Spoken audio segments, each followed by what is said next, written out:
បាទសូមគោរពនឹងជម្រាបសួរពុកម៉ែបងប្អូនទាំងអស់គ្នាសូមស្វាគមន៍មកកាន់ Channel របស់ខ្ញុំនិងវីដេអូរបស់ខ្ញុំហើយថ្ងៃនេះខ្ញុំមានវីដេអូចំណេះដឹងមួយចែកជូនដល់ពុកម៉ែបងប្អូនអំពីបញ្ហាឆាតនៅពេលដែលគេខលមកឬមួយក៏ពេលគេឆាតមកវាអត់បង្ហាញនៅលើអេក្រង់អញ្ចឹងបើពុកម៉ែបងប្អូនមានបញ្ហាបែបនេះហើយសូមពុកម៉ែបងប្អូនទស្សនាវីដេអូរបស់ខ្ញុំចាប់ពីដើមរហូតដល់ចប់នឹងពុកម៉ែបងប្អូនបានដឹងពីរបៀបធ្វើឲ្យ Messenger ឬមួយក៏ឆាតនៅពេលដែលគេខលមកឬមួយក៏គេឆាតមកបង្ហាញនៅលើអេក្រង់តើយើងកុំឲ្យខាតពេលវេលាយូរយើងចូលទៅក្នុង setting បាទហើយពុកម៉ែបងប្អូនសូមទៅចុចពាក្យ notification យើងចុចចូលមកដល់កន្លែងហ្នឹងពុកម៉ែបងប្អូនសូមធ្វើការអូសវាទៅលើយើងអូសមកយើងត្រូវពាក្យ Messenger ពាក្យហ្នឹងពុកម៉ែបងប្អូនសូមពុកម៉ែបងប្អូនចុចមកបាទហើយវាលោតមកដល់កន្លែងហ្នឹងពុកម៉ែបងប្អូននឹងឃើញពាក្យនៅខាងលើពាក្យ Allo បើពុកម៉ែបងប្អូនឃើញវាបាត់សូមពុកម៉ែបងប្អូនចុចវាបើកមកអាហ្នឹងមានន័យថានៅពេលដែលយើងចុចបាត់គឺវា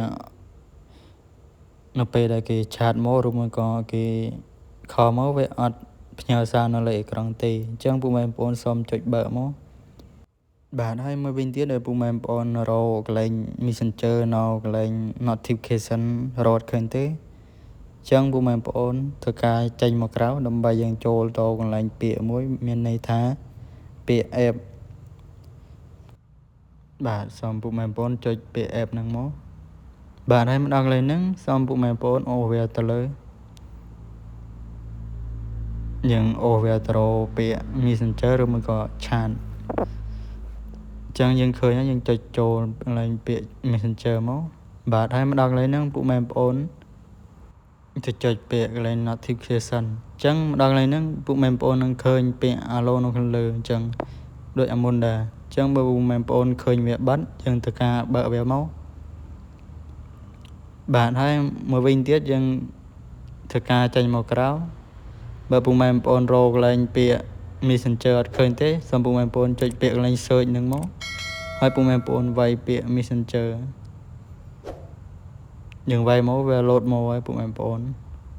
ញ្ចឹងយើងវាយហើយយើងចុចចូលកន្លែង Messenger មកបាទហើយមកដល់កន្លែងហ្នឹងពុកម៉ែបងប្អូននឹងឃើញពាក្យ notification ដដែលអញ្ចឹងពុកម៉ែបងប្អូនបើឃើញអានឹងបាត់យើងធ្វើការបើកវាមកបាទហើយយើងធ្វើការចាញ់វាមកក្រៅបាទយើងចាញ់វាមកក្រៅហើយយើងចុចពាក្យកន្លែង search ហ្នឹងដើម្បីយើងទៅវាយពាក្យ notification យើងវាយពាក្យ notification មកបាទហើយពាក្យ notification យើងមានច្រើន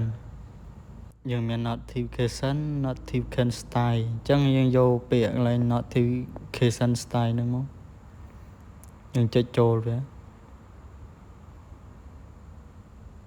បាទហើយមកដល់កន្លែងហ្នឹងពុកម៉ែបងប្អូននឹងឃើញកម្មវិធីដែលពុកម៉ែបងប្អូនបានដំឡើងរួចមកហើយឬមួយក៏កម្មវិធីដែលយើងមានស្រាប់អញ្ចឹងពុកម៉ែបងប្អូនចូលកន្លែងពាក្យ chat ហ្នឹងមកហើយពុកម៉ែបងប្អូនបើឃើញពាក្យ Allo នឹងបាត់យើងធ្វើការបើកវាដដែលជាងបើកដែលមុនពុកម៉ែបងប្អូនបាទហើយបន្ទាប់មកយើងទៅ search ម្ដងទៀតយើង search ពាក្យថា series subject បាទហើយយើងធ្វើការវាយពាក្យ series subject បាទហើយពុកម៉ែបងប្អូនវាយចឹងហើយពុកម៉ែបងប្អូននឹងឃើញពាក្យ series subject អញ្ចឹងសូមពុកម៉ែបងប្អូនចុចពាក្យ series subject មកបាទមកដល់កន្លែងហ្នឹងពុកម៉ែបងប្អូននឹងឃើញកម្មវិធីដែលយើងបានដំឡើងមកឬមួយក៏កម្មវិធីដែលមានស្រាប់អញ្ចឹងពុកម៉ែបងប្អូនអូសវាទៅលើអញ្ចឹងបើពុកម៉ែបងប្អូនឃើញពាក្យ Messenger កន្លែងនឹងបាត់សូមពុកម៉ែបងប្អូនចុចបើកមកបាទហើយយើងចេញមកក្រៅ បាទហើយយើងចេញវាមកក្រៅបាទហើយយើងទៅមើលនៅកន្លែងពាក្យ App Store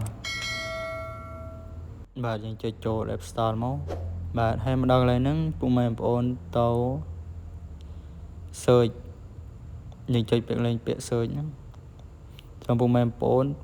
search ពាក្យ Messenger បាទហើយនឹងពុកម៉ែបងប្អូនឃើញ Messenger យើងចុចចូលមក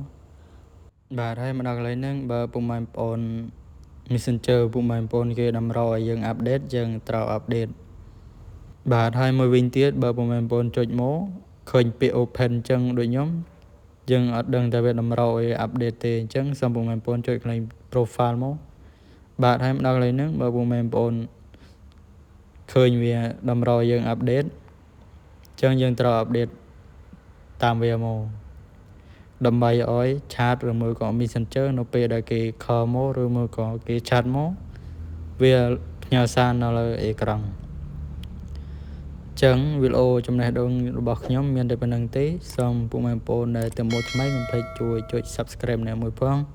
ដើម្បីទទួលបានវីដេអូថ្មីៗពេលខ្ញុំបាទសូមអរគុណសូមជម្រាបលា